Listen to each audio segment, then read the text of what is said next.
नमस्कार, total health में आप सभी का स्वागत है। मैं हूं किरण भारद्वाज। एक पल में जिंदगी में सब कुछ नॉर्मल होता है और अगले ही पल चीजें बदल जाती हैं। शरीर देता है बहुत ही तीव्र प्रतिक्रिया, छींके आना, रैशेज या फिर इसकी तरह के और लक्षण जो भले ही व्यक्ति को सामान्य से लगे, लेकिन ये उसके लिए गंभीर बन सकते हैं। आज टोटल हेल्थ में हम बात करेंगे एलर्जी की प्रॉब्लम की। एलर्जीज कई तरह की होती हैं, कई कारणों से हो सकती हैं और आजकल तो कुछ लोगों को लोगों से भी एलर्जी होती है। जितनी आम यह समस्या है, लोगों के पास इसे ठीक करने के उतने ही विकल्प हैं। हालांकि ये बात और है कि उसमें से बहुत सारे विकल्प काम ही नहीं आते और इसीलिए आवश्यकता होती है एक सही विशेषज्ञ तक पहुंचने की। विशेषज्ञ आज हमारे साथ स्टूडियो में उपस्थित हैं, जिनसे हम ये जानेंगे कि एलर्जीज कितनी तरह की हो सकती है, क्या हो सकता है इनका प्रभाव, और अगर किसी व्यक्ति को एलर्जी है उसका सही यानी प्रॉपर ट्रीटमेंट करना कितना आवश्यक है, किस तरह से इसकी होने वाली जटिलताओं को नियंत्रित रखा जा सकता है और किन बातों का ध्यान रखने की आवश्यकता है। एलर्जीज में विशेष फोकस रहेगा श्वसन एलर्जीज यानी रेस्पिरेटरी एलर्जीज पर, फूड एलर्जीज और स्किन एलर्जीज। इन तमाम विषयों पर आज होगी विस्तार से बात टोटल हेल्थ में। एलर्जीज की समस्या बहुत सारे लोगों को प्रभावित करती है। कई ऐसी कंडीशंस हैं जो मिमिक कर सकती हैं एलर्जी की तरह। ऐसे में एलर्जी, संक्रमण यानी इन्फेक्शन और इंटॉलरेंस, क्या ये सब एक ही स्थिति है या इनमें कुछ अंतर होता है? किस तरह से पता किया जाए कि क्या व्यक्ति को वाकई ही एलर्जी की समस्या है या कोई और कंडीशन? कितना चैलेंजिंग होता है ये हमें विशेषज्ञ बताएंगे। साथ ही हम उनसे ये भी समझेंगे कि किस तरह के कारक एलर्जी पर प्रभाव डाल सकते हैं। क्या एलर्जी और तनाव यानी स्ट्रेस का कोई संबंध है? अगर कोई व्यक्ति तनाव में रहता है तो क्या इससे उसकी एलर्जी की समस्या बढ़ सकती है या ट्रिगर हो सकती है? बहुत से लोग हैं जिन्हें एक विशेष तत्व से एलर्जी होती है। कौन सा है वो तत्व, इसका पता करना बहुत आवश्यक है, लेकिन कैसे उसकी पहचान हो सकती है ये आपको विशेषज्ञ बताएंगे। आजकल एलर्जीज का पता करने के लिए यानी किस कारण से एलर्जी हो रही है, कॉम्प्रिहेंसिव एलर्जी टेस्ट पैनल बहुत ज़्यादा चलन में है।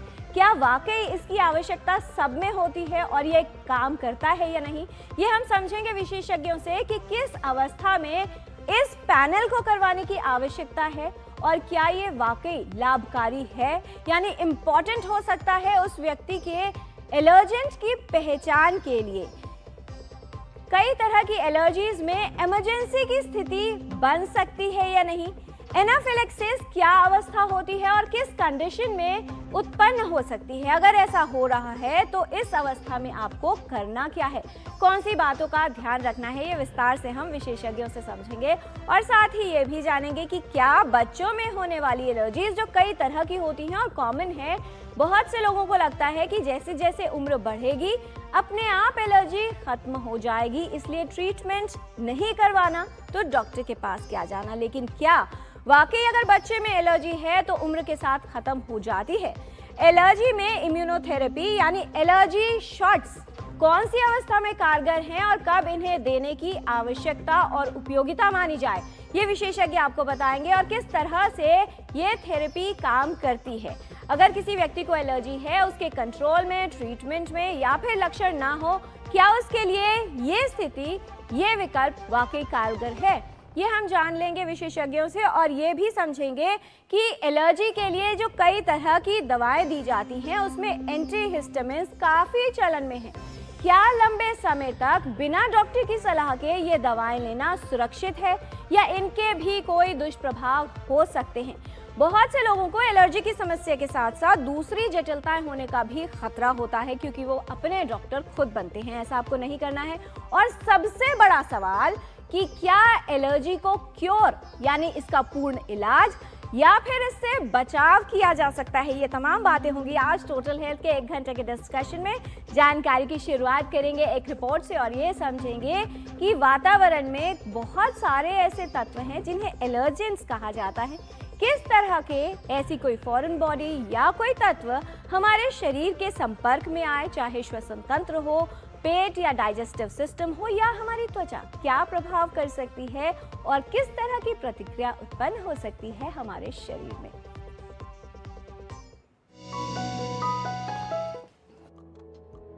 एलर्जी की समस्या काफी लोगों को परेशान करती है। एलर्जी हमारे शरीर की प्रतिरक्षा प्रणाली यानी इम्यून सिस्टम की एक असामान्य प्रतिक्रिया है। जब कोई पदार्थ जैसे धूल, परागकण, जानवरों के रेशे, कुछ खाद्य पदार्थ या दवाएं शरीर में प्रवेश करती हैं या उनके संपर्क में आती हैं, तो कुछ लोगों का इम्यून सिस्टम उन्हें हानिकारक समझकर प्रतिक्रिया देने लगता है। इसी रिएक्शन को एलर्जी कहा जाता है। एलर्जी के लक्षणों में बार बार छींके आना, नाक बहना, आंखों में खुजली या पानी आना, त्वचा पर रैशेज या खुजली या फिर सूजन और कभी-कभी सांस लेने में परेशानी जैसे लक्षण शामिल हैं। एलर्जी के कई कारण हो सकते हैं। वातावरण में उपस्थित कुछ विशेष पदार्थ, भोजन, दवाएं या त्वचा का किसी पदार्थ के संपर्क में आना, ये सभी एलर्जी का कारण बन सकते हैं। यदि आपको लगता है कि आपको किसी चीज से एलर्जी है तो सबसे पहले उसका कारण जानना आवश्यक है। डॉक्टर की सलाह से एलर्जी का टेस्ट भी करवाया जा सकता है, जिससे एलर्जी का सही कारण पता करने में सहायता मिल सकती है। उपचार के लिए कई तरह की दवाएं उपलब्ध हैं। एलर्जी एक आम समस्या है, लेकिन सही जानकारी, सावधानी और समय पर इलाज से इसे आसानी से नियंत्रित किया जा सकता है। यदि एलर्जी के लक्षण बार बार दिखाई दें या गंभीर हो तो इसमें देर न करें, विशेषज्ञ को दिखाएं और इसका सही उपचार करवाएं। साथ ही उन तत्वों से सावधान रहें या दूरी बनाएं जिनसे आपको ये समस्या उत्पन्न हो रही है। थोड़ी सी सावधानी एलर्जी से राहत और बचाव में उपयोगी सिद्ध हो सकती है। किरण भारद्वाज, डीडी न्यूज।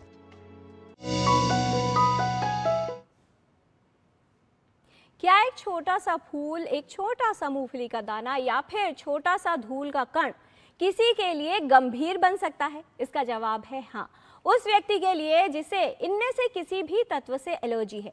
एलर्जी की समस्या बहुत आम है। ये कहा जाए कि हर दूसरे, तीसरे या चौथे व्यक्ति में किसी ना किसी तरह की एलर्जी जीवन में यानी पूरे लाइफ टाइम में हो सकती है। लेकिन ऐसे में करना क्या है, किस तरह से सही प्रबंधन होना चाहिए, कब चिंता करने की बात है और विशेषज्ञों के पास जाना कब जरूरी है, ये हम आपको बताएंगे। हालांकि विशेषज्ञ आज हमारे साथ यहाँ मौजूद हैं जो आपके इन तमाम प्रश्नों के उत्तर देंगे। इस विषय पर विस्तार से बात करने के लिए हमारे साथ है विशेषज्ञों का खास पैनल। उनसे आपका परिचय करा दें। आज के डिस्कशन में हमारे साथ हैं doctor Pranav Ish, associate professor pulmonary critical care and sleep medicine from Safdarjung hospital. आज के डिस्कशन में हमारे साथ है बच्चों की एलर्जीज को डील करने के लिए विशेषज्ञ doctor Saumya Tiwari, professor paediatrics from Kalawati Saran children's hospital. किस तरह से फूड एलर्जीज आपको प्रभावित कर सकती हैं और क्या करना है ऐसे में, ये बताएंगे doctor Siddharth Srivastava, professor, director professor gastroenterology from GB Pant hospital. और त्वचा की एलर्जीज जो सन से लेकर कॉस्मेटिक्स से लेकर दवाओं तक किसी भी चीज़ से हो सकती है और आजकल तो कॉस्मेटिक्स का बहुत प्रयोग किया जाता है, तो क्या सावधानियां आपको रखनी है और अगर एलर्जी लग रही है तो ऐसे में क्या करना है, बताने के लिए हमारे साथ रहेंगे doctor Somesh Gupta, professor from dermatology, all India institute of medical sciences. बहुत स्वागत है सभी विशेषज्ञों का। एलर्जीज की समस्या हम सबसे संबंधित है क्योंकि घर हो या आसपास जान पहचान के लोग कभी न कभी एलर्जी की समस्या किसी में निकल ही आती है। इसलिए इसे लेकर सतर्क रहना भी आवश्यक है और जानकारी हम आप तक पहुंचा रहे हैं। और इससे संबंधित अगर आपकी कोई समस्या है या आप प्रश्न पूछना चाहते हैं तो आप हमारे इन नंबर्स पर कॉल कर सकते हैं। 011 है दिल्ली का STD कोड जो आपको डायल करना है, नंबर है 23097648, 23097671 एंड 23097655। इन नंबर पर आप कॉल कर सकते हैं और आप अपने प्रश्न हमें ईमेल भी कर सकते हैं ddnewstotalhealth@gmail.com पर। विस्तार से समझते हैं, बहुत बड़ा टॉपिक है तो ये समझना भी ज़रूरी है कि आखिर ये समस्या है क्या। सबसे पहले डॉक्टर सिद्धार्थ श्रीवास्तव, आपसे ही समझना चाहेंगे क्या अवस्था होती है जब किसी व्यक्ति को ये कहा जाता है कि वो एलर्जिक है या किसी चीज़ से उसको एलर्जी हो गई है। नमस्कार किरण जी। जो अवस्था जैसे गैस्ट्रोएंट्रोलॉजी की अगर हम बात करें, सो एलर्जी किसी भी चीज़ को लेने के बाद उसमें सिम्टम्स आना शुरू हो जाए। गैस्ट्रोएंट्रोलॉजी में या तो आपको डायरिया शुरू हो जाएगा या वॉमिटिंग शुरू हो जाए। ऐसा अगर किसी भी स्पेसिफिक चीज़ के सेवन के बाद होता है सो इसको हम एलर्जी बोलते हैं। जैसा आपने पहले भी बात करी थी कि एलर्जी को इन्फेक्शन से डिफरेंशिएट करना बहुत डिफ़िकल्ट होता है। बहुत सी बार ये भी नहीं पता लगता कि ये इन्फेक्शन ही चल रहा है या किसी चीज़ से एलर्जी है। वो एक बहुत महत्वपूर्ण चीज़ होती है कि इसको दोनों को डिफ्रेंशिएट कैसे करें। जी, और ये जो डिफ्रेंशिएशन है ये विशेषज्ञ ही कर सकते हैं, इसलिए हम बार बार आपको ये कह रहे हैं कि अगर आपको किसी भी तरह के लक्षण हैं जो आपको हो जाते हैं कुछ खाने के बाद, कुछ लगाने के बाद या फिर वातावरण में बाहर जाने के बाद, तो आपको एक विशेषज्ञ के पास ज़रूर जाना है। डॉक्टर सौम्या, बच्चों की जो इम्यूनिटी है वो डेवलपिंग स्टेज में होती है। इन्फेंट्स की बात करें और बढ़ते हुए बच्चों की, कितने प्रोन होते हैं बच्चे या कम उम्र किसी भी तरह की एलर्जी होने के? तो एलर्जी बच्चों में कॉमन है, पर अलग अलग एज ग्रुप्स में अलग अलग तरह से प्रेजेंट कर सकती है। बहुत छोटे बच्चों में फूड एलर्जीज हो सकती हैं, पर बिना सोचे समझे लेबल करना सही नहीं है। तो अक्सर ऐसा हमने देखा है कि छोटे बच्चे अगर किसी एक पर्टिकुलर फूड आइटम से जिन बार बार डायरिया हो रहा है उनको, या बार बार वॉमिटिंग हो रही है, या उनकी ग्रोथ अफेक्टेड है, तो हम ये सस्पेक्ट करते हैं कि कोई खास फूड आइटम है जिससे एलर्जी हो सकती है। जब वो थोड़े बड़े होते हैं, हो सकता है उनमें, या एक डिफरेंट एज ग्रुप ऑफ बच्चा जिसको अर्ली इन द लाइफ नहीं हुई एलर्जी, उसको हो सकता है प्री स्कूल एज ग्रुप में थोड़ी सी एक्सेसिव स्नीजिंग या वीजिंग किसी डस्ट एक्सपोजर से या किसी पॉलन एक्सपोजर से हो सकती है। सिमिलरली प्री स्कूल तक कुछ नहीं हुआ, लेकिन स्कूल एज में हो सकता है बच्चों को एस्मा डेवलप हो जाए। तो ऐसा नहीं है कि कॉमन नहीं है, एलर्जी कॉमन है, पर जो लेबलिंग है एलर्जी की वो बहुत सोच समझ के किसी डॉक्टर द्वारा ही करनी चाहिए, क्योंकि कॉमन वायरल इन्फेक्शंस होते हैं जो पहले 5 साल में बहुत कॉमन होते हैं, वो भी सिमिलरली प्रेजेंट कर सकते हैं। उनमें भी वीजिंग हो सकती है, स्नीजिंग हो सकती है, खांसी हो सकती है। तो ये बड़े ओवरलैपिंग सिम्टम्स होते हैं जो किसी इन्फेक्शन या एलर्जी दोनों में हो सकते हैं। श्वसन एलर्जी की बात करें डॉक्टर प्रणव, कितनी कॉमन है और किस तरह से प्रेजेंट कर सकती है किसी व्यक्ति में, और क्या ऐसा हो सकता है कि पहली बार रिएक्शन हो और वो बहुत सीवियर हो जाए? दिल्ली में और इंडिया में एस्थमा बहुत कॉमन बीमारी है। एस्थमा ज़्यादातर जो हमारे इंडिया में होती है वो एलर्जिक एस्थमा होती है। हमारे माता पिता को जब एस्थमा हो या हमें बचपन से दिक्कतें हों, हमें नाक की भी दिक्कत हो, चमड़े में भी खुजली और निशान हो, आगे जाके हमें फेफड़े की दिक्कत होने लगती है। तो महत्व बात यह है कि उसमें सांस के रास्ते पतले होते हैं, तो खांसी आती है, बलगम आता है, सीने में जकड़न जैसी लगती है और सीटी जैसी आवाज़ आती है छाती से, जिसको हम इंग्लिश में वीजिंग बोलते हैं। तो एस्थमा के बहुत सारे एलर्जेंस हमने बहुत स्टडीज़ करी हैं, पाए गए हैं। जैसे अगर हम देखें कि होली के सीज़न में या फिर आपके स्प्रिंग में हो तो वो पोलन से हो सकते हैं, ऑटम्स में वो आपके फंगस से हो सकते हैं। अगर घर के अंदर आपको दिक्कत भर रही है तो एक हाउस डस्ट माइट नाम के कीटाणु होते हैं जो हमारे कारपेट्स में, बेडशीट्स में होते हैं, उनसे भी हम एलर्जिक हो सकते हैं। तो इन सब की वजह से हमें दिक्कतें जो प्रेजेंट करती हैं वो होती हैं, अगर नाक की हो तो उसे बोलते हैं एलर्जिक राइनाइटिस, जिसमें नाक बहना, छींकें आना, नाक बंद रहना, गले में खरखराश रहना। और एस्थमा अगर जैसे मैंने पहले बताया तो खांसी, बलगम, सांस फूलना। आपका एक बहुत महत्वपूर्ण सवाल ये था कि अगर पहली बार भी ये किसी को हो एस्थमा अटैक जिसे हम बोलते हैं, तो एक सीवियर एस्थमा अटैक भी हो सकता है। बच्चे को इमरजेंसी या भर्ती होने या ऑक्सीजन या वेंटिलेटर की भी जरूरत पड़ सकती है। हालांकि ऐसा बहुत कम मरीजों में होता है, लेकिन ऐसा हो सकता है। जी डॉक्टर समेश, जो स्किन है वो बहुत ज़्यादा सेंसिटिव भी होती है और सबसे बड़ा ऑर्गन है बॉडी का, जो बाहरी तत्व होते हैं उनके संपर्क में सबसे ज़्यादा रहती है। किस तरह के तत्व कारण बन सकते हैं किसी भी व्यक्ति में एलर्जी की प्रॉब्लम का, और कॉस्मेटिक्स कितना बड़ा कारण हो सकता है? आपने बिल्कुल ठीक बोला। स्किन हमारी जो है वो एक इंटरफेस होती है, बाहरी एनवायरनमेंट और हमारी जो अंदरूनी सेंसिटिव ऑर्गन सिस्टम है उसको प्रोटेक्ट करती है। और प्रोटेक्ट करती है तो सारे एलर्जेंस का कांटेक्ट भी इनिशियली हमारी स्किन पर ही होता है, और वो कुछ भी हो सकता है जो सराउंडिंग में है। पर कुछ एलर्जेंस ऐसे हैं जो ज़्यादा कॉमनली इम्प्लिकेट होते हैं, जैसे सोप्स हो गए, डिटर्जेंट हो गए, और कॉस्मेटिक जैसा आपने बोला, या कुछ मेटल्स हैं जैसे निकल या आर्टिफिशियल ज्वेलरी है, या बेल्ट का बकल है, या रिस्ट वॉच है। कुछ खाने की चीज़ें हैं जो ज़्यादा एलर्जी करती है। हालांकि सारी चीज़ें कर सकती है, जैसे नट्स हो गया या सी फूड हो गया, या दूध से कुछ लोगों को काफ़ी एलर्जी होती है, तो वो स्किन में भी मैनिफेस्ट करती है। और एक जो बहुत इम्पॉर्टेंट कॉज एलर्जी का जो हमारे देश में है वो है पोलन्स और प्लांट्स, कुछ प्लांट्स जैसे गाजर घास या कांग्रेस ग्रास जो सब जगह होती है, वीड की तरह होती है, और वो जो 1960s में किसी दूसरी बाहरी कंट्री से हमारे देश में आ गई थी, तब से उसकी एलर्जी काफ़ी शरीर के एक्सपोज्ड हिस्सों में काफ़ी ज़्यादा होती है। तो ये सब कॉमन कॉजेज़ हैं एलर्जी के। ड्रग्स भी हो सकती हैं, लेकिन बहुत सारे कॉजेज़ हैं, लेकिन ये कॉमन कॉजेज़ हैं। जी, और जितनी आम समस्या है उसको लेकर जागरूकता का स्तर कहीं कुछ कम सा लगता है, क्योंकि लोगों को लगता है बहुत ही आम है तो ध्यान देने की ज़रूरत नहीं है, लेकिन सवाल पूछना जागरूकता के लिए बहुत आवश्यक है। दिल्ली से रविकांत जी हमारे साथ फोन लाइन पर, बहुत स्वागत आपका। क्या जानना चाहते हैं आप?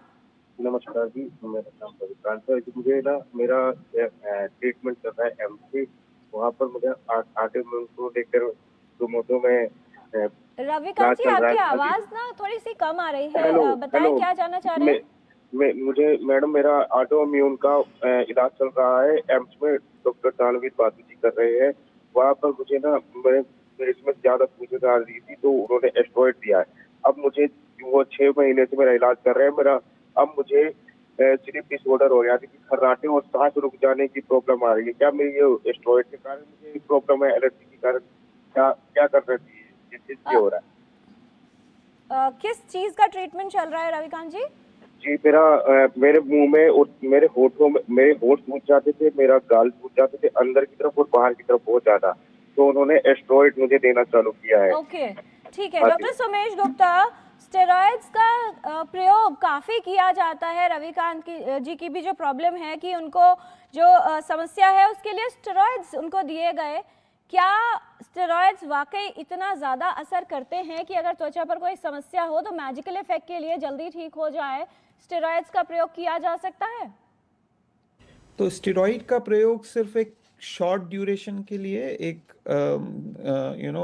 ये सिर्फ छोटे समय के लिए छोटे डोजेज में किया जाता है। यदि बहुत लंबे टाइम तक स्टेरॉइड चलेगा तो स्टेरॉइड स्पेयरिंग ड्रग्स का इस्तेमाल होना चाहिए। स्टेरॉइड सिर्फ छोटे 4 या 6 हफ्ते या 2 महीने के लिए इस्तेमाल हो। ये कह रहे हैं कि इनको कुछ सीवियर ऑटो इम्यून डिजीज़ है तो हो सकता है इनकी स्टेरॉइड की रिक्वायरमेंट ज़्यादा हो, पर आजकल काफ़ी कुछ अल्टरनेटिव्स आ गए हैं, बायोलॉजिकल ड्रग्स आ गई हैं, जिसके कारण स्टेरॉइड की ज़रूरत अब कम पड़ती है। एक और जो बात मैं यहाँ पे कहना चाहता हूँ, जो उनके सिम्टम हैं वो ज़रूरी नहीं है कि स्टेरॉइड के कारण हो, और अपने ही फिजिशियन से उनको डिस्कस करके पता करना होगा कि ये सिम्टम्स किसी और चीज के कारण तो नहीं है। जी, हो सकता है कि कोई और कंडीशन डेवलप हो गई हो, और आप अपने विशेषज्ञ से बात कीजिए, और अगर चाहें तो सेकंड ओपिनियन भी ली जा सकती है। एक और कॉलर मध्य प्रदेश से हमारे साथ यूएस सैनी जी हैं फोन लाइन पर। सैनी जी, बहुत स्वागत, पूछिए सवाल।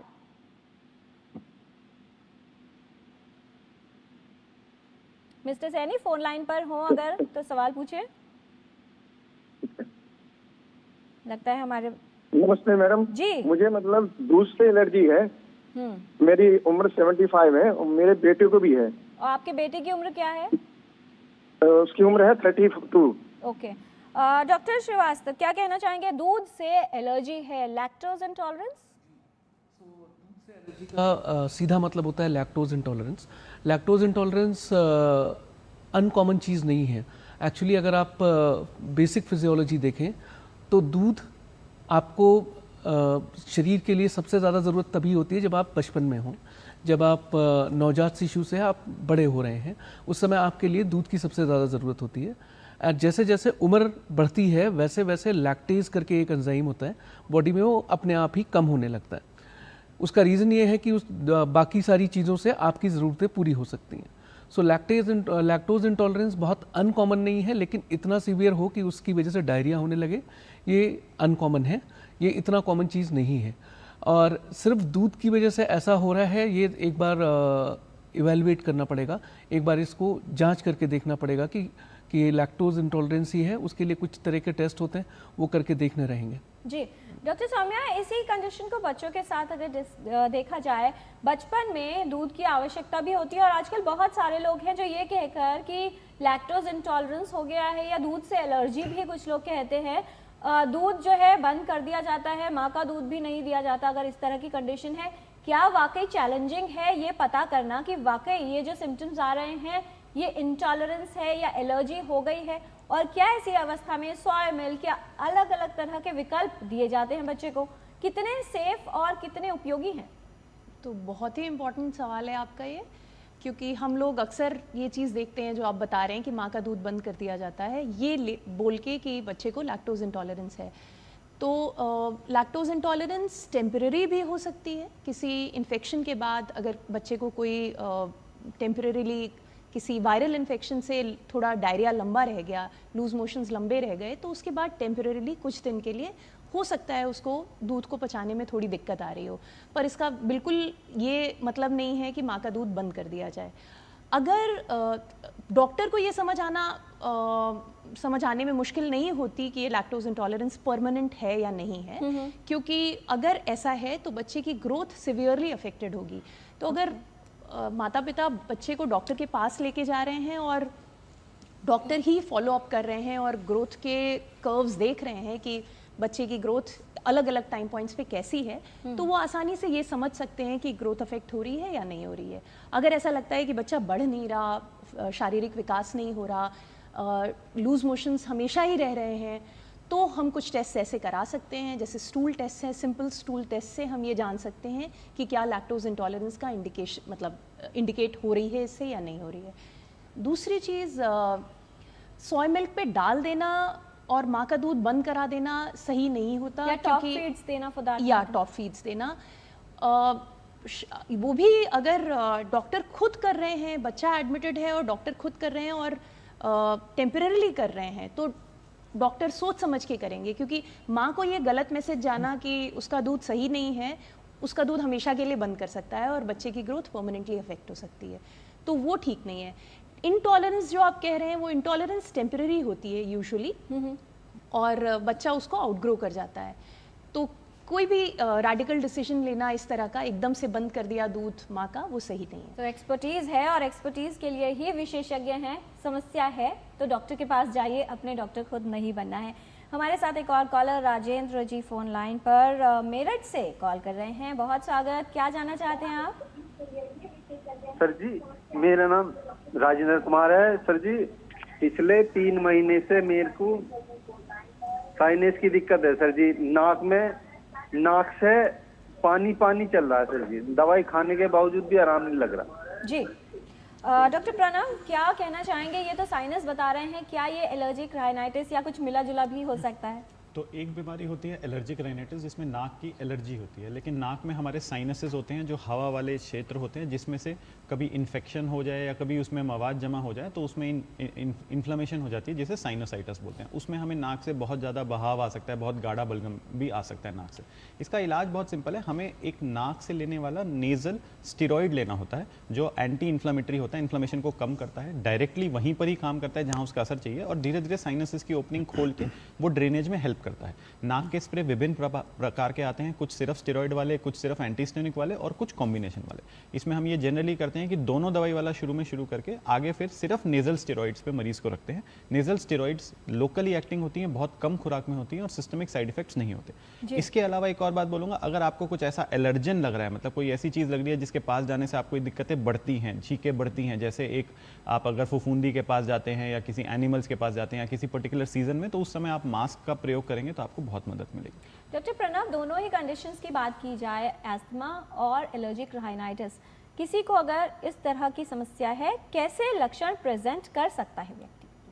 इसको हम एलर्जिक मार्च भी बोलते हैं मैडम, कि पहले नाक की एलर्जी शुरू होती है जनरली एलर्जिक राइनाइटिस के फॉर्म में, जिसमें आपको नाक से स्नीजिंग, मतलब बहुत ज़्यादा छींके आना, नाक बहना, गले में सुबह सुबह बलगम जैसा लगना, और धीरे धीरे फिर वो आगे एस्थमा बन जाता है, जिसमें हमारे आपके सांस के जो रास्ते हैं वो पतले होने शुरू हो जाते हैं, उसमें इन्फ्लेमेशन शुरू हो जाती है। दोनों के लिए हमारे पास बहुत अच्छी बात है कि लोकल इलाज होता है। नाक के लिए जैसे मैंने अभी बताया नेजल स्प्रे, और लंग्स के लिए मैंने आपको बताऊँ इनहेलर्स। तो इनमें हमारे पास एंटी इन्फ्लेमेटरी ड्रग होती है जिसको हम स्टेरॉइड बोलते हैं, बहुत लो मात्रा में, जिससे हम दोनों की एलर्जी को बहुत हद तक कंट्रोल कर सकते हैं। जी, बहुत ही इम्पॉर्टेंट है कि जो दवा दी जाती है उसको सही समय पर लिया जाए और सही मात्रा में लिया जाए, क्योंकि बहुत सारे लोग हैं जिन्हें इन्हेलर्स को लेके बड़ा स्टिग्मा रहता है कि समस्या तो है पर इन्हेलर यूज़ नहीं करेंगे। आपकी ज़िंदगी की बात है, क्वालिटी ऑफ लाइफ की बात है, तो ये बात ध्यान रखनी है कि दवा जितनी मात्रा में डॉक्टर दे रहा है और जब तक के लिए कह रहे हैं आपको वो फॉलो करना है और पूरी तरह से लेनी है। टोटल हेल्थ में आज हम बात कर रहे हैं एलर्जीज़ की समस्या के बारे में। कुछ और जानकारी लेंगे विशेषज्ञों से एक छोटे से ब्रेक के बाद। आप देखते रहिए DD news.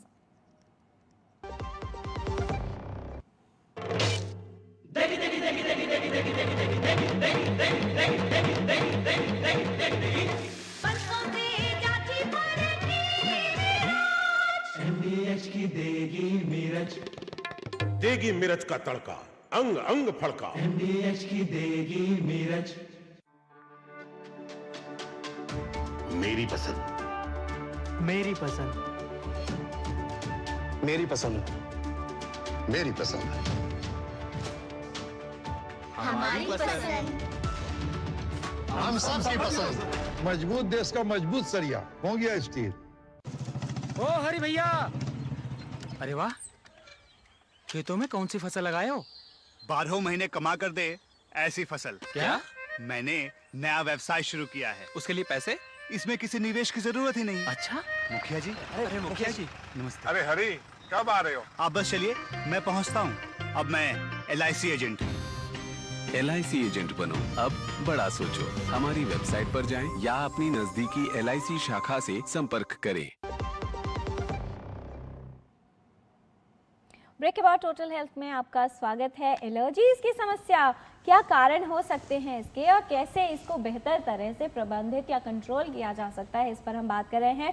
Doctor Somesh, skin allergy जब भी व्यक्ति को होती है तो बहुत सारी समस्याएं उसमें हो सकती हैं, किस तरह से कंट्रोल की जाए ये भी आपसे जानेंगे। लेकिन डॉक्टर सौम्या, बच्चों की अगर बात करें, एक बात डॉक्टर प्रणव ने कही कि जो दवाएं दी जाती हैं उनको सही समय पर लेना आवश्यक होता है। कई बार ऐसा होता है कि बच्चों में पता ही नहीं चलता कि एस्थमा है, एलर्जी है, क्या है, और एस्थमा की दवा शुरू कर दी जाती है जो वर्षों तक चलती है।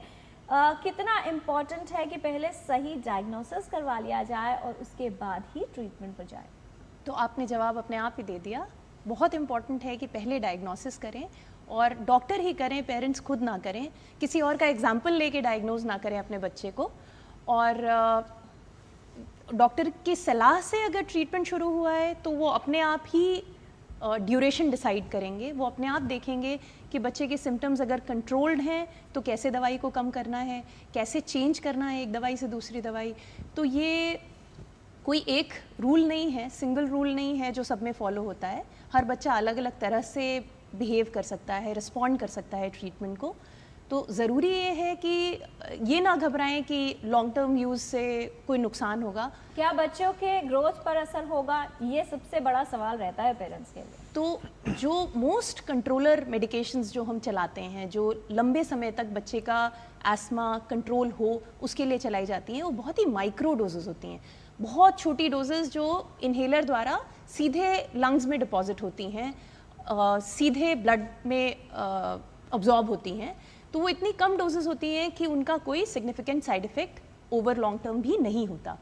और दूसरी चीज़, जो डॉक्टर ट्रीटमेंट कर रहे हैं वो इस चीज़ का खास ध्यान रखते हैं कि बच्चे में क्या क्या चीज़ें उन्हें देखते रहने हैं, जो ऐसा लगे कि रिपीटेडली अगर प्रॉब्लम तब होती है जब कंट्रोल नहीं हो रहा और बार बार हायर डोजेस देनी पड़ रही हैं कंट्रोल करने के लिए। तो वो एक कंडीशन है जिसमें ड्रग्स के साइड इफ़ेक्ट्स आ सकते हैं जी। बट मोस्ट डॉक्टर्स, उनको ये पता होता है कि उन्हें कैसे थेरेपी को कम करना है या बढ़ाना है या जी, और इसीलिए वो विशेषज्ञ कहे जाते हैं। विशेषज्ञ बहुत सारे ईमेल्स हमारे पास आ गए हैं। एक ईमेल है हमारे पास दिल्ली से नीलम चौधरी जी का।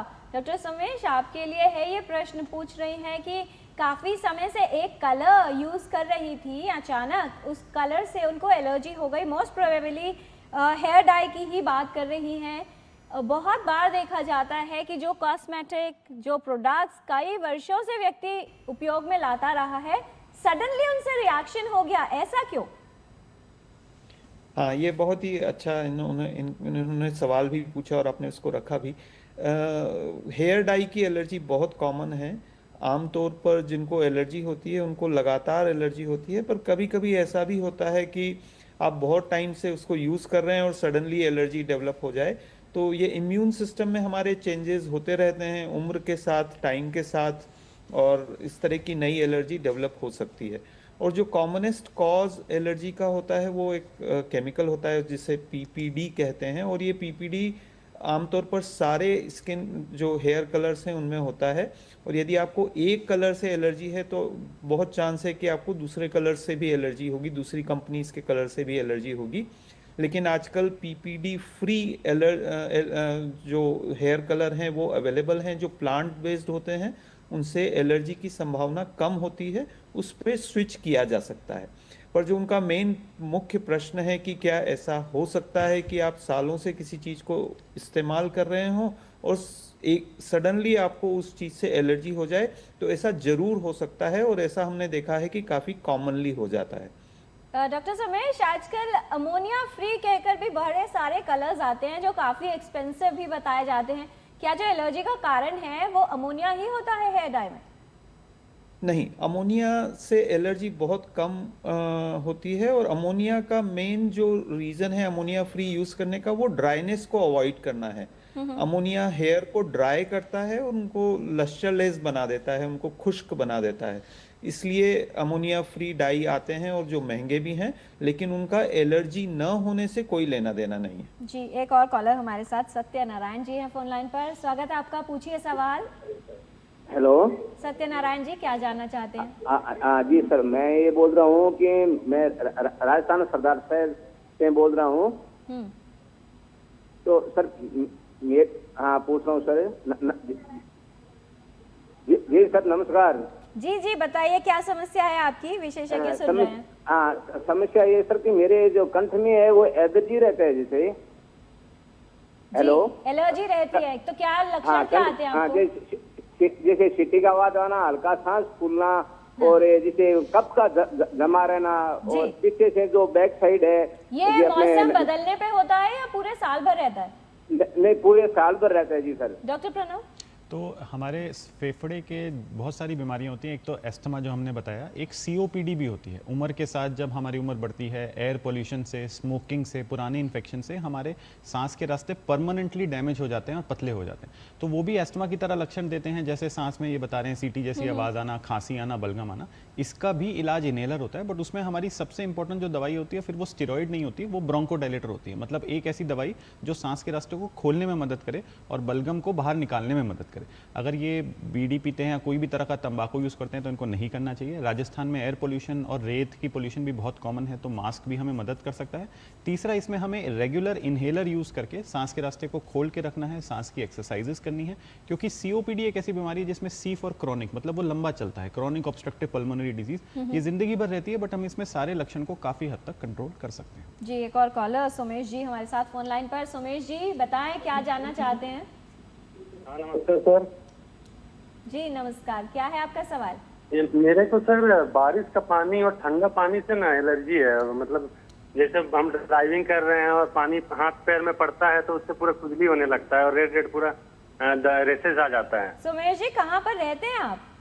मैं झारखंड रांची में रहता हूँ। ओके, डॉक्टर सोमेश गुप्ता, क्या एडवाइस करना चाहेंगे? पानी से, बारिश के पानी से इनको एलर्जी हो जाती है। तो इसमें आमतौर पे दो कॉजेज होते हैं। एक तो एक्वाजेनिक अर्टिकेरिया, यानी पानी के कांटेक्ट से इनको अर्टिकेरिया जैसे रैश आ जाते हैं, एलर्जी हो जाती है।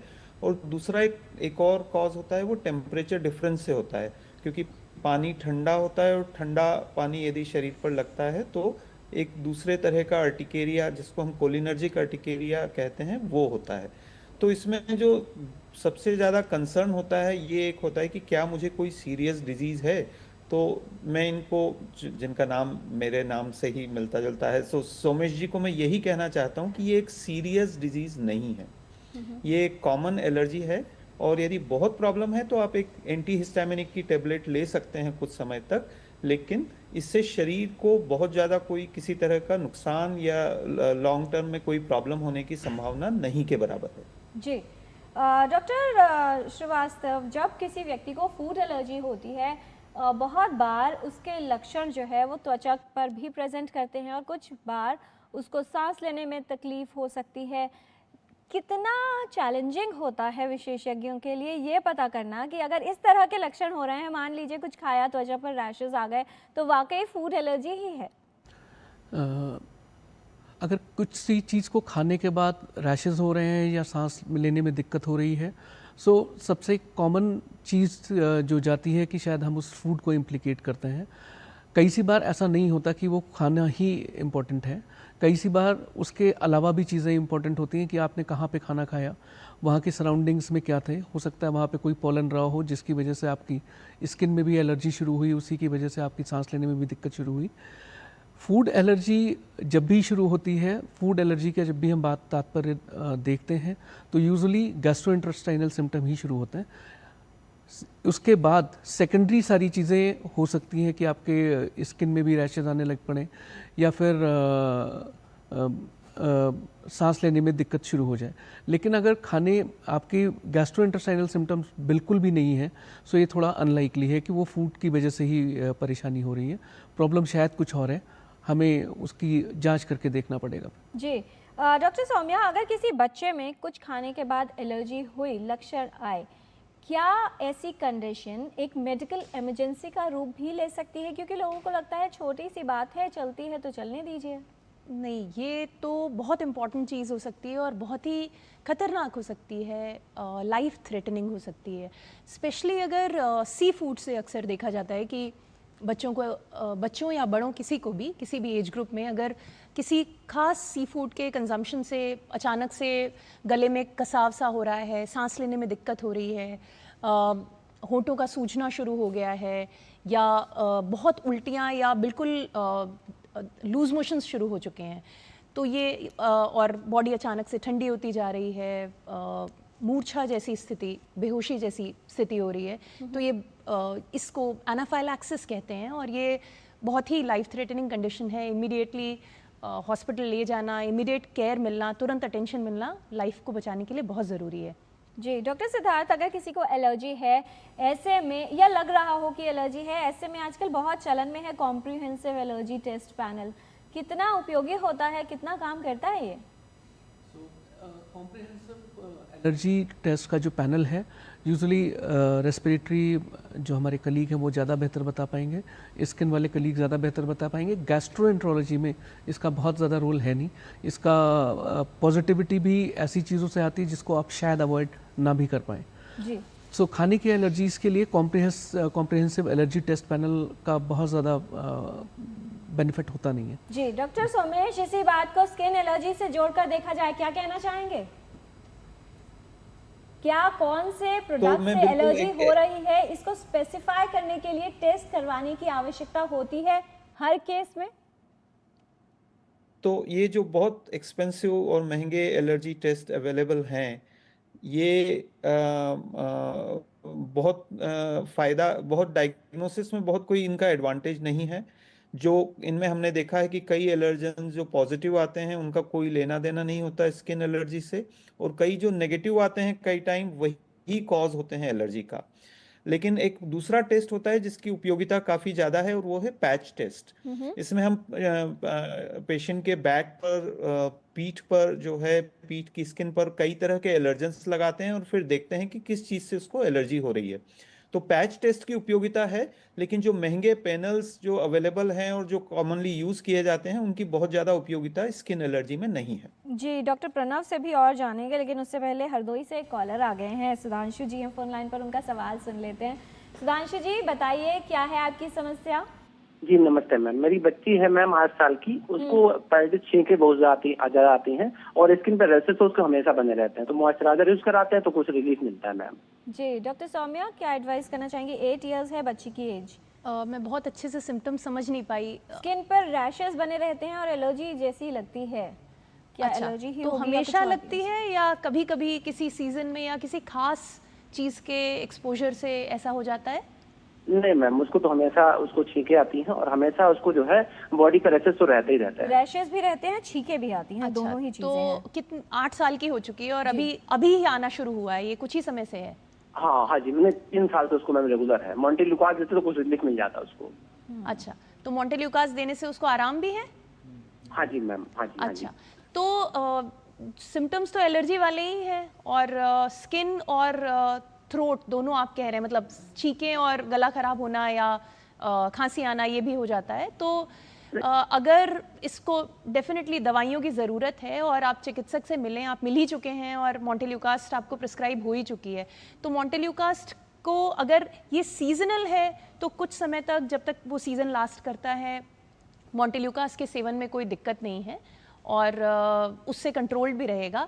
बट अगर आपको लगता है कि ये बहुत लंबा चल रहा है या कुछ और भी प्रॉब्लम्स आ रही हैं या बढ़ती हैं प्रॉब्लम्स, तो आपको दिखाना पड़ेगा। मतलब जो आपका डिस्क्रिप्शन है वो एक सीज़न के लिए तो ठीक है, या किसी एक खास एलर्जन अगर आप आइडेंटिफाई कर पाए कि किस चीज़ से हो रहा है तो ठीक है। अगर नहीं आइडेंटिफाई हो पा रहा और अनएक्सप्लेन्ड है तो ज़रूर किसी डॉक्टर को दोबारा ज़रूर विजिट करें और देखें कि ये क्यों हो रहा है, पूछें कि ये क्यों हो रहा है। एक और कॉलर नीरज जी हमारे साथ जम्मू से फोन लाइन पर। प्रोफेसर नीरज, स्वागत है आपका, पूछिए सवाल। अच्छा, मेरा सवाल है कि ये सर्दियों में जैसे हम लोग जम्मू के रिमोट हिली टेरेन में रहते हैं जी, तो सर्दियों में जब दिसंबर महीने में क्या होता है, मेरे को शू बाइट की प्रॉब्लम हो जाती है, जैसे कोहरा लगना जिसको हम बोलते हैं, राइट, ठीक है। जैसे फिर फरवरी में टेम्परेचर रेज अप होता है, वो ऑटोमेटिकली जैसे हाथ रेडिश हो जाते हैं और स्वेलिंग हो जाती है हाथ में, और खारिश थोड़ी इतनी नहीं होती। जैसे टेम्परेचर रेज अप होता है ऑटोमेटिकली वो फिर हाथों से और रेड और निकलना शुरू हो जाता है। तो इसका मतलब how to get rid of. जी डॉक्टर सोमेश, क्या एडवाइस करना चाहेंगे? विंटर्स के टाइम पे इनको शू बाइट और प्रॉब्लम रहती है। हेलो जी डॉक्टर सोमेश, क्या एडवाइस करना चाहेंगे? हाँ, अच्छा, तो इनको विंटर्स के टाइम मैं पूरा इनका प्रश्न समझ नहीं पाया कि शू बाइट होता है, स्वेलिंग रहती है और जैसे ही टेम्परेचर बढ़ता है या गर्मियां आती हैं समस्या अपने आप ठीक हो जाती है। ठीक है, तो इनको ऐसा लगता है कि जैसे इनको चिलब्लेंस की समस्या है, जिसका एलर्जी से कोई सीधा संबंध नहीं है, लेकिन ठंड के कारण जो है पेरिफेरी में जो हमारे पेरिफेरल एरियाज हैं, एक्रल एरियाज हैं, उसमें वास्कुलैरिटी कम हो जाती है, सूजन आ जाती है, लालपन आ जाता है। इसका कारण एलर्जी नहीं है, बल्कि इसका कारण ठंड से एक्सपोजर है, इंटरमिटेंट एक्सपोजर है। कभी आप गर्म रख रहे हैं, कभी ठंडा रख रहे हैं, तो ठंड से प्रोटेक्ट करना है। और दवाई एक होती है निफेडिपिन की, लेकिन वो डॉक्टर की सलाह से लेना है। जी डॉक्टर प्रणव, बहुत सारे लोग हैं जिनको एलर्जी की समस्या होती है, या ये कहें कि अगर खतरा है, सिम्टम्स अगर ऑफ एंड ऑन रहते हैं, इम्यूनोथेरेपी का आजकल काफ़ी यूज़ किया जाता है, किन मामलों में उपयोगी हो सकती है ये? तो बहुत अच्छा सवाल है मैम। इम्यूनोथेरेपी हम एलर्जिक राइनाइटिस विद एस्थमा वाले मरीजों में देते हैं। तो इस सिचुएशन में हम पहले वो एलर्जी टेस्टिंग करते हैं कि किससे वो बच्चा या वो मरीज एलर्जिक है। जी हाँ, टेस्टिंग का भी जिक्र आ रहा था। तो उसी में मैं बोलूँगा कितना जरूरी है टेस्टिंग, वो भी बता दीजिए। किसी भी मरीज को अपने लेवल पर खुद एलर्जी टेस्टिंग नहीं करानी चाहिए। मार्केट में ऐसे एलर्जी टेस्टिंग अवेलेबल है जिसमें 100 से लेकर 200 पदार्थ तक वो देखते हैं, जिनमें से आधे, जैसे बाकी सर ने, बाकी विशेषज्ञों ने भी बताया, कोई ज़रूरत नहीं होती।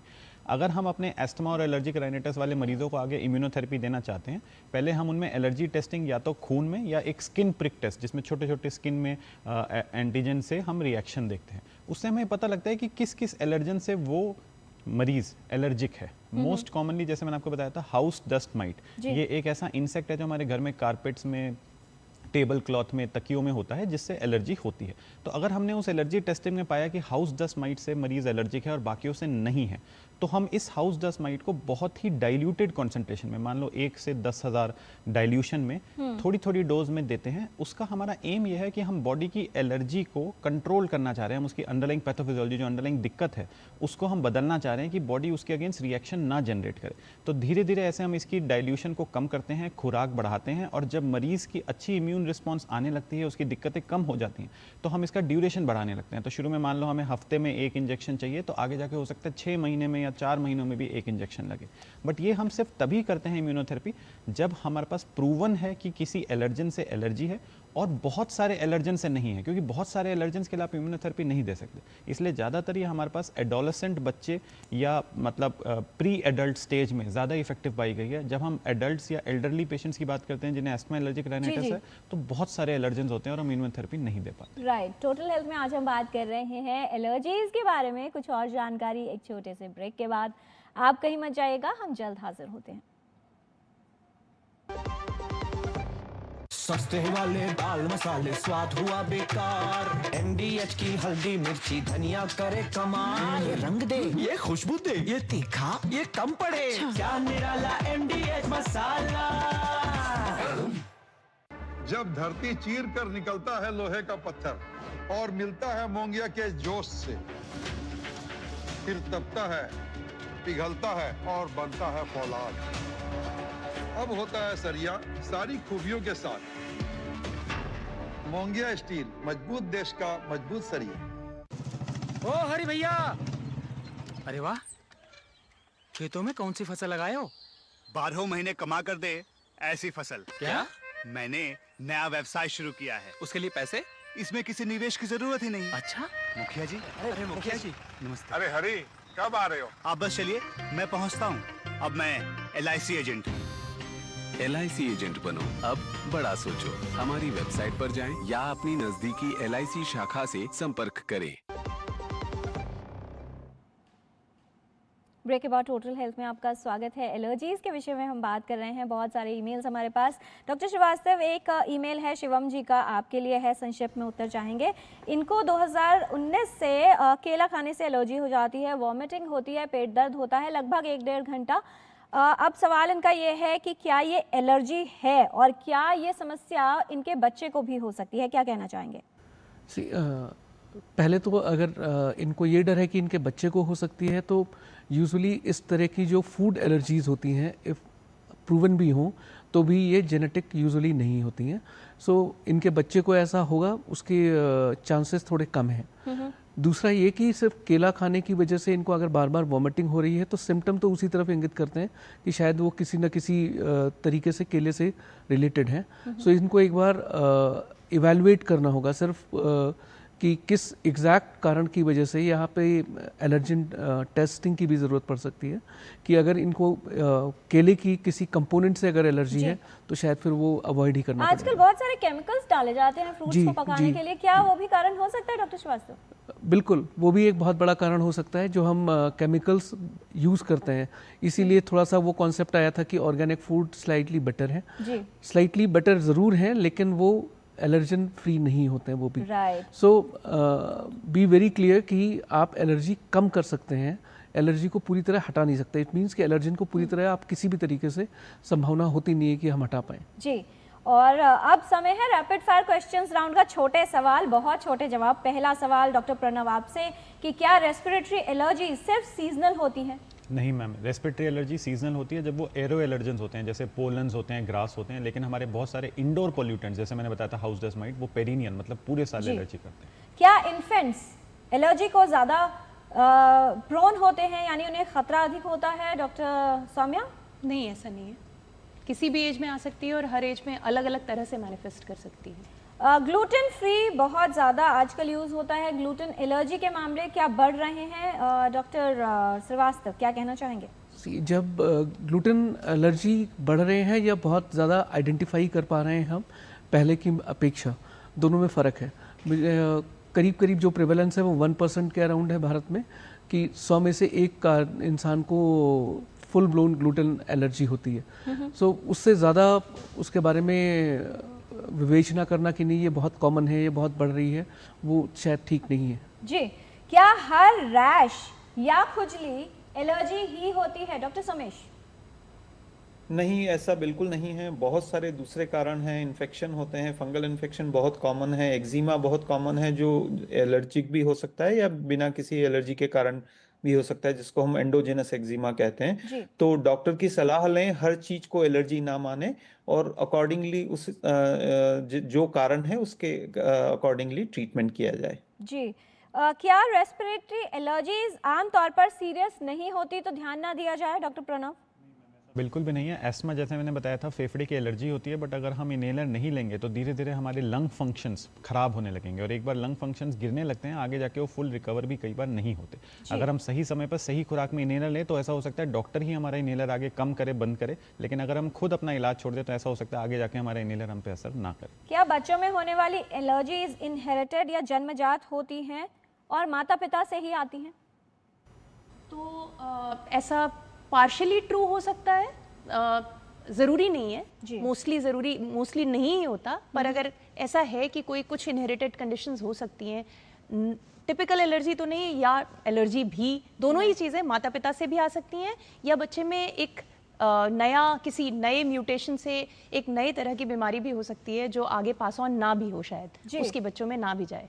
डॉक्टर श्रीवास्तव, इनमें से क्या एलर्जी को बढ़ा सकता है तनाव, नींद की कमी या इधर उधर से कुछ भी खाते रहना, यानी अनहाइजीनिक अनसेफ फूड? और तीनों चीज़ें बहुत ज़्यादा एलर्जी को बढ़ा सकती हैं। अगर आप तनावग्रस्त हैं, अगर आप पेट के संबंधी बीमारियों की बात करें तो एक गट ब्रेन एक्सिस होता है।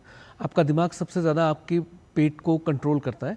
सो आपका अगर मेंटल आप बिल्कुल ठीक नहीं हैं, आप मेंटली पीस में नहीं हैं, या आपकी नींद पूरी नहीं हो रही है, या आप बहुत अलग अलग खाने खा रहे हैं, ये तीनों चीज़ें आपकी एलर्जी को बढ़ा सकते हैं। डॉक्टर सोमेश, क्या अगर किसी को स्किन एलर्जी है वो हर मामले में कंटेजियस होगी, दूसरे लोगों को फैल सकती है? नहीं, तो एलर्जी कंटेजियस नहीं होती है। कई बार फैमिली में कई मेंबर्स को एलर्जी होती है, वहाँ जेनेटिक्स काम करती है, माँ को भी है, बच्चे को भी है, या पिता को है, बच्चे को है। लेकिन ये एलर्जी कंटेजियस नहीं होती जब तक कि इन एलर्जी के ऊपर कोई सेकेंडरी इन्फेक्शन ना हो जाए, कोई बैक्टीरियल इन्फेक्शन ना हो जाए, तो आमतौर पर एलर्जी कंटेजियस नहीं होती। डॉक्टर प्रणव, अगर किसी को एलर्जी है, दवाएं दी जा रही हैं, जैसे ही लक्षण जाएं दवा अपने आप बंद की जा सकती है? तो ऐसा बिल्कुल भी नहीं है। एस्थमा के लिए स्पेसिफिकली जैसे मैंने बोला, मरीज इन्हेलर लेता है, उससे वो ठीक हो जाता है, उसको लगता है कि अब मैं इन्हेलर बंद कर दूं, बट ये इन्हेलर डॉक्टर अपने आप धीरे धीरे कम खुराक करके बंद करेंगे। अगर आप अपने आप इन्हेलर बंद कर दोगे तो आगे जाके ऐसा भी हो सकता है, ऐसा एस्थमा अटैक है जो और भी ज़्यादा सीवियर हो, जिसके लिए आपको हॉस्पिटल आना पड़े। तो ऐसा मरीज को अपने आप नहीं करना चाहिए। हाँ, अगर आपका एलर्जिक राइनाइटिस है, जैसे मैंने बताया था, जो कुछ सीजन में आता है, जैसे मान लो सिर्फ आपके स्प्रिंग सीजन में, तो ऐसा कर सकते हैं कि उसी सीजन में हम नेजल स्प्रे लें और पूरे साल ना लें, ऐसा कर सकते हैं। डॉक्टर सौम्या, जिन बच्चों को एलर्जी होती है उनके पेरेंट्स को लगता है कि ये स्पोर्ट्स नहीं खेल सकते या नॉर्मल एक्टिविटी दूसरे बच्चों की तरह नहीं कर पाएंगे, तो ऐसा बिल्कुल भी नहीं है। इनफैक्ट फिज़िकल एक्टिविटी उसको हेल्दी रखने में काम आएगी। बस ये है कि अगर कोई ट्रिगर हमें पता है कि इस खास तरह से धूल के एक्सपोजर से अगर एलर्जी ज़्यादा बढ़ जाती है, तो फिर आउटडोर एक्टिविटीज़ हो सकता है, इंडोर स्पोर्ट्स खेलना बेटर हो, या फिर अगर आउटडोर्स खेलना ही है तो ऐसी जगह पे खेलना चाहिए जहाँ पे डस्ट का एक्सपोजर कम हो। डॉक्टर सिद्धार्थ, अगर किसी को किसी एक पर्टिकुलर फूड की एलर्जी का टेस्ट पॉजिटिव आता है, क्या इसका मतलब है उसे जीवन में वो चीज़ नहीं खानी चाहिए कभी भी? नहीं, अगर एलर्जिक टेस्ट पॉजिटिव आ रहा है किसी फूड के लिए, लेकिन उस फूड से पेशेंट को कोई परेशानी नहीं है, सो उस एलर्जी टेस्ट का कोई मतलब नहीं है। ये हम पहले भी बात कर चुके हैं, कई सारी चीज़ों से आपके टेस्ट पॉजिटिव आते हैं, लेकिन आपको उस फूड से कभी कोई एलर्जी नहीं हुई, तो फिर उस टेस्ट का कोई महत्व नहीं बनता। दूसरा ये कि ग्रेजुअल, अगर किसी टेस्ट पॉजिटिव आ रहा है और मरीज़ को सिम्टम्स भी हैं, सो हम ग्रेजुअल वे में उसको रीइंट्रोड्यूस कर सकते हैं। फॉर टाइम बिंग उसे बंद करना पड़ेगा, फिर हम उसको धीरे धीरे करके रीइंट्रोड्यूस कर सकते हैं। जी डॉक्टर सोमेश, ये बात हमने थोड़ी सी तो की थी फूड के सिलसिले में भी, और एक ईमेल भी है, हम चाहेंगे रैपिड फायर में इसको ले लें कि अगर किसी व्यक्ति को एलर्जी है किसी चीज़ से, तो क्या उसको उन प्रोडक्ट्स को बैन करे बिना भी काम चलाया जा सकता है? यानी एक बार रिएक्शन हुआ तो दोबारा उसको टेस्ट करें? तो ये डिपेंड करता है कि कई बार जैसे किसी, मान लीजिए किसी कॉस्मेटिक का इस्तेमाल किया, तो उसमें कॉस्मेटिक जो एजेंट है उससे एलर्जी ना हो, किसी प्रिजर्वेटिव से एलर्जी हो, तो एलर्जी सारी चीज़ें बहुत सारे कंपोनेंट से मिलके बनी होती है। किस कंपोनेंट से एलर्जी है और वो दोबारा होगी या नहीं, ये प्रेडिक्ट करना बहुत मुश्किल है। कई बार ऐसा हमने देखा है कि एक बार एलर्जी हुई लेकिन उसी प्रोडक्ट को दोबारा यूज़ करने से एलर्जी नहीं हुई।